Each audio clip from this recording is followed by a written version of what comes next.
Okay, we're gonna shoot this elk at 800 with a iced up cold rifle. I am taking this video to show you guys all the bullet holes that are in here now, and also if I need to refer back to it, if I get confused on which hole it is, I can refer back to this video. However, I did try to mark all these with, or used a marker and made them all kind of black. So the fresh hole should be cut a little more into the wood. So, all right, let's go see if we kill this elk at 800 yards with a iced up rifle. All right, so here we have our cold rifle. This thing just spent a couple hours in the freezer. I pulled it out of the freezer midway and let it condensate up until it was all wet, and then I put it back in the freezer to kind of simulate that, you know, maybe in and out of the truck, or maybe you are taking it into a tent at night or something that has some heat. It will condensate because you're taking it in and out of the cold, just like a pop can does when you take it out of the cooler.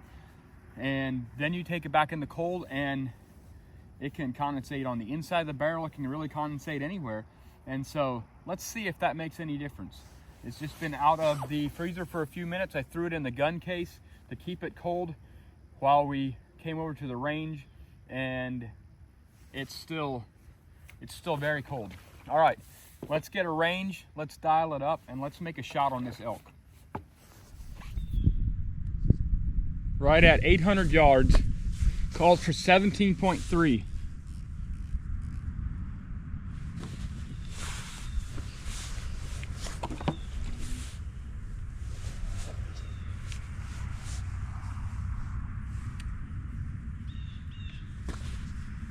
My scope's trying to fog up just a little bit.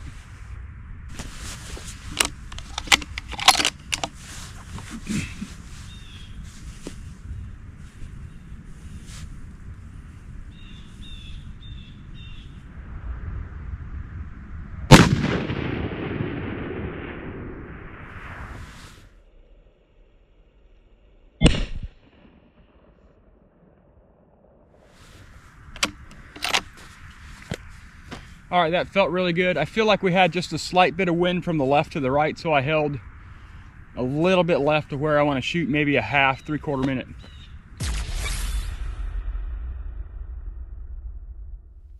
Guys, we're running a sale on the bottle rest from now until Cyber Monday. So for about 1 week. Never before have we sold these for that price. These are normally 44 bucks, I believe, on the website. And we are selling them for 29 bucks through Cyber Monday. I would encourage you to think about who needs one of these for Christmas. Think about that guy that struggles shooting. And this is your way of saying suck less. Take advantage. I will have the link pinned in the first comment. Click on the link. You can go there, you can check out. If you buy a 3-pack, you get him even cheaper than 29 bucks. So go buy a few for Christmas and give them away Christmas morning. Appreciate y'all. I've had a good handful of people asking me about a pouch to put their bottle rest in. And I haven't come up with anything on my own, but what I have found is this one. It's a Wolf Tactical. I have found on Amazon. I will try to put a link in the comment, in the first comment, so that if you want to grab a pouch that fits this almost perfectly, grab this thing off of Amazon. I loved it I used it for rifle season, and it just keeps my water here right beside me. And if I need to make a quick shot, I have quick access to it. I don't have to take my pack off or anything like that to get to my rear rest. So I love that. It does have a drawstring on it. So if you wanted to use it for something else, you know, and kind of close it up so you don't accidentally dump it out, you can do that. I assume you could cut that out as well if it just gets in your way, but I find I just make it as big as possible and it fits in there just fine. So if you're looking for a pouch, grab one of these on Amazon. keep your water and your rest right next to you. All right, a couple things that I would like to tell you to do if you know you're going to be hunting in cold conditions, especially if it's way down there below freezing. Pull your bolt out, take it apart where you get into the spring and the firing pin. Take an air compressor and blow all the grease out of it that you can. You'll see kind of a lot of bolts, you'll see kind of a stringy grease that just kind of blows out of there. And what I would encourage you to do is put a different lubrication in there that is made for really cold temperatures. I'll post a picture here of what I use. Put that in there, put a liberal amount on, make sure that it gets in there really nice, and then take the air compressor and blow all that off of the spring and the firing pin to ensure there is only a very small film of oil on your firing pin and your spring. That ensures that when it gets cold, it won't get stiff and slow that firing pin down. The other thing that I would tell you to do is, if you have the luxury to, especially if you're going to be shooting further shots, typically you have those few seconds is all you need, is dry fire your rifle a few times. So basically all that you're doing